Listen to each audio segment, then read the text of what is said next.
quê? Porque teve um sonho. E nós falamos aqui de Neemias. Falamos. A pessoa quando sonha, este sonho tem que se realizar na vida. A vida tem que ser desfrutada.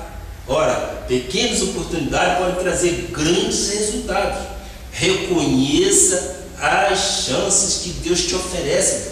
Quando a gente pede que Deus nos dê um insight, quando a gente pede que Deus nos dê uma palavra, quando a gente pede que Deus nos dê uma posição espiritual, o que nós estamos querendo pedir? O que nós estamos querendo dizer? Deus, manifesta o teu poder em minha vida, porque eu creio, você crê que Deus tem este controle.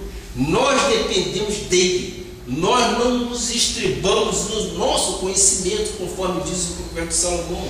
Nós nos estribamos no conhecimento que a palavra de Deus nos dá. Ela nos dá embasamento e ela nos dá a coragem para que possamos sim garimpar e possamos então pegar exatamente aquilo que nos é direito. Irmão, tu tens que ter compromisso com mudança. Na vida, nós temos que ter motivo para mudar. Mudar para onde? Mudar para melhor. Eu quero te inspirar a mudar. E para mudar é preciso o quê? Determinação. É hora de acabar com as atitudes negativas. Pensamentos negativos faz frear os nossos impulsos. Nós temos que ter o quê? Pensamentos positivos. É hora de parar de dizer não dá, é impossível. Vê o que diz aqui Lucas 5, versículo 4 e 5. Lucas 5.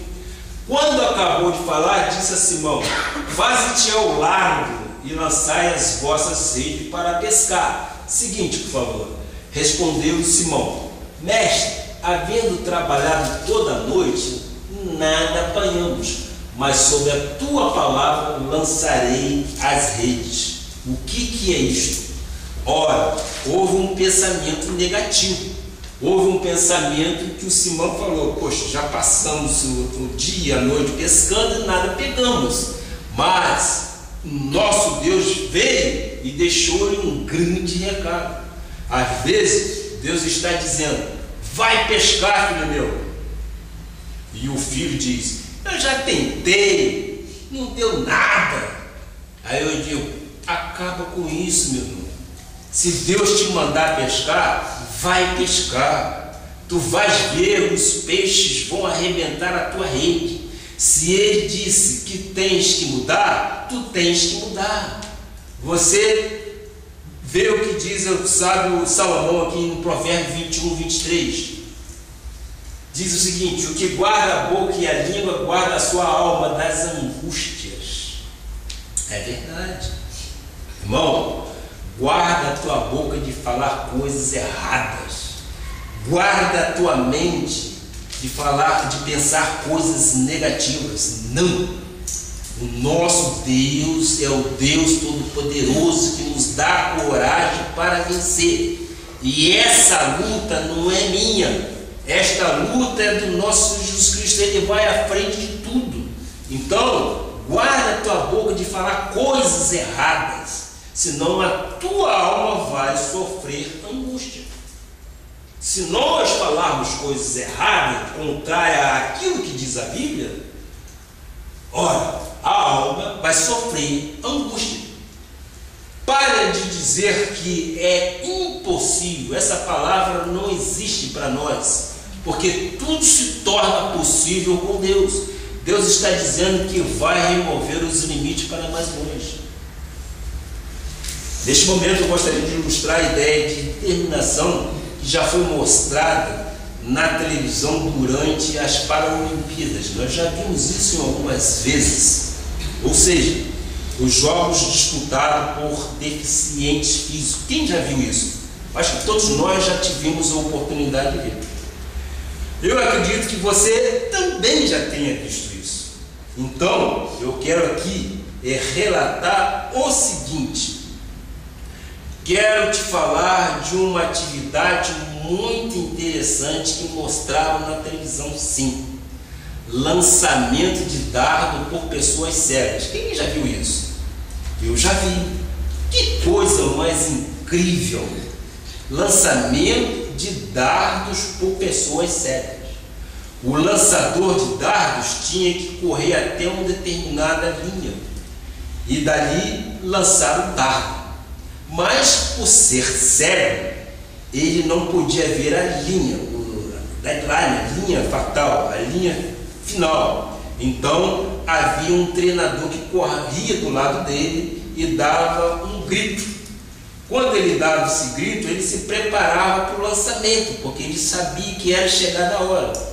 E quando ele dava o segundo grito, ele lançava o dardo. Tudo isso, meu amado irmão, numa sintonia perfeita.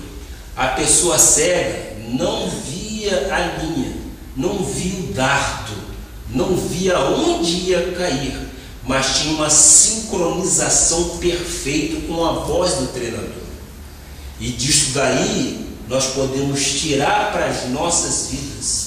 O nosso treinador, neste momento, a voz do treinador está te dizendo que mesmo que não vejas a linha nem onde o teu dardo está sendo lançado, lançai-o. O Senhor está te dizendo, é hora de reconstruir a tua vida, de ter sincronia com a minha palavra. Você não pode jamais esquecer esta palavra. É esta palavra que é viva e eficaz. Esta palavra é a bússola para as nossas vidas.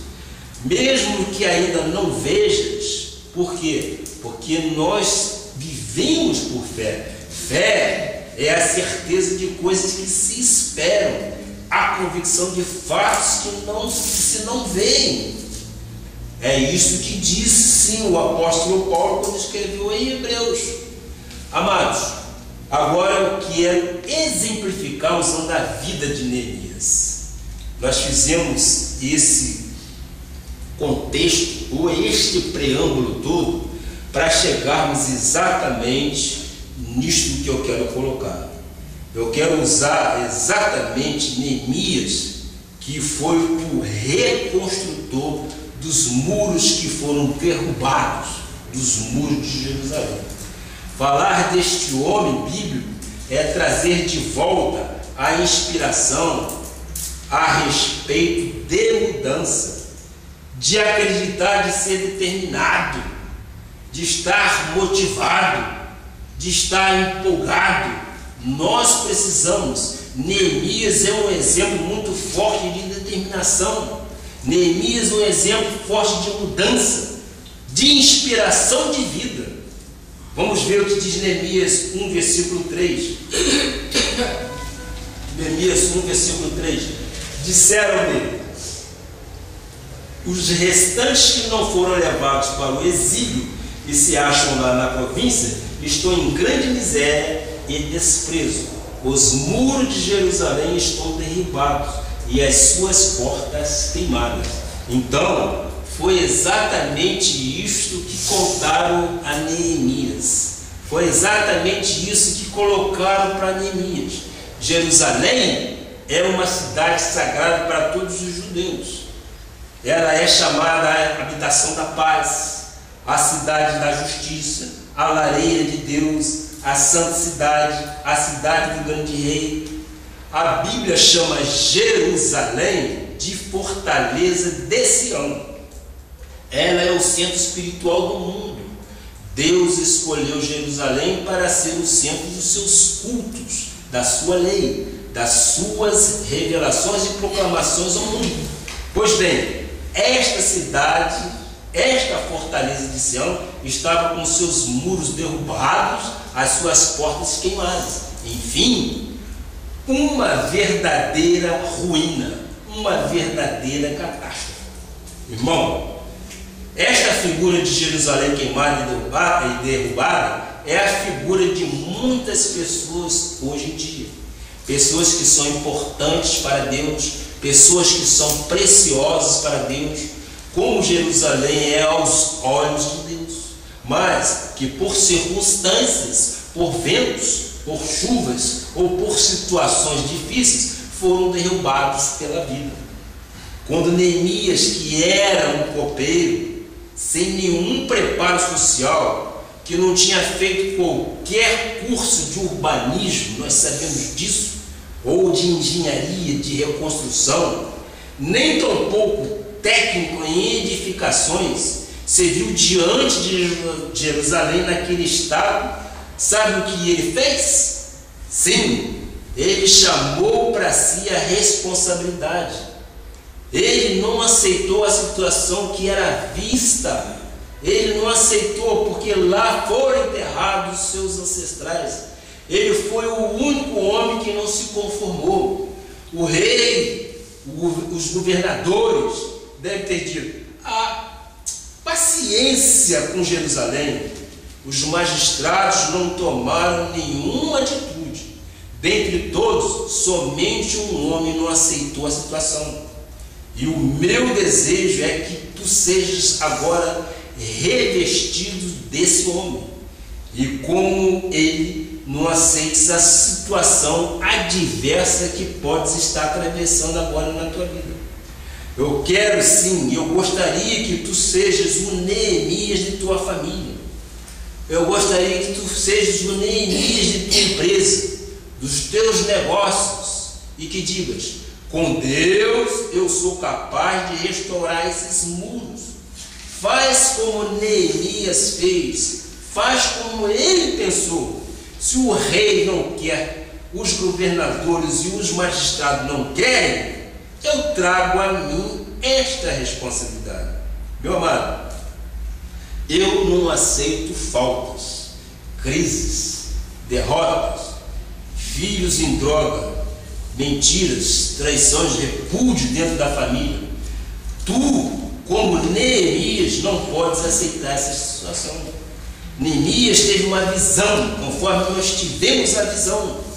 Neemias teve uma visão de como Deus pode operar na vida de uma pessoa. E diz lá em Neemias 2, versículo 11 e 12. Aí começa: cheguei a Jerusalém, onde estive 3 dias. Por favor. Então à noite me levantei, e uns poucos homens comigo, não declarei a ninguém o que o meu Deus me puseram no coração para eu fazer em Jerusalém. Não havia comigo animal algum, senão o que eu montava. Aqui existe um pequeno detalhe neste versículo. Preste atenção, meu amado. Eu não declarei a ninguém o que Deus colocou no meu coração. É o que diz a palavra. É muito importante pensarmos juntos uma coisa: Deus vai colocar em cada um pessoalmente um sonho, uma visão. Neemias teve sim esta visão. Neemias concluiu: Deus vai fazer que eu reedifique os muros. Ele vai tocar o coração do rei Artaxerxes, vai mover os governadores, os magistrados, vai fazer me deixar entrar na floresta para cortar madeira para as portas, mas eu não vou contar a ninguém, vou esperar a hora certa. Aqui está um pequeno segredo que nós devemos adotar. Muitas das vezes nós não devemos contar aquilo que Deus nos diz ou diz em profecias antes de aquilo acontecer ou estar prestes a acontecer. Eu agora vou passar exatamente aquilo que o apóstolo Miguel Ângelo conta que aprendeu uma lição. Estas são exatamente palavras do nosso apóstolo Miguel Ângelo. Ele diz: há muitos anos atrás, ele estava na ilha do governador, num certo bairro no Rio de Janeiro. Ele já tinha construído a igreja e queria comprar um terreno grande. Claro, para montar uma escola, enfim, realizar os seus sonhos. Todos nós temos sonhos, todos nós temos desejos. Então,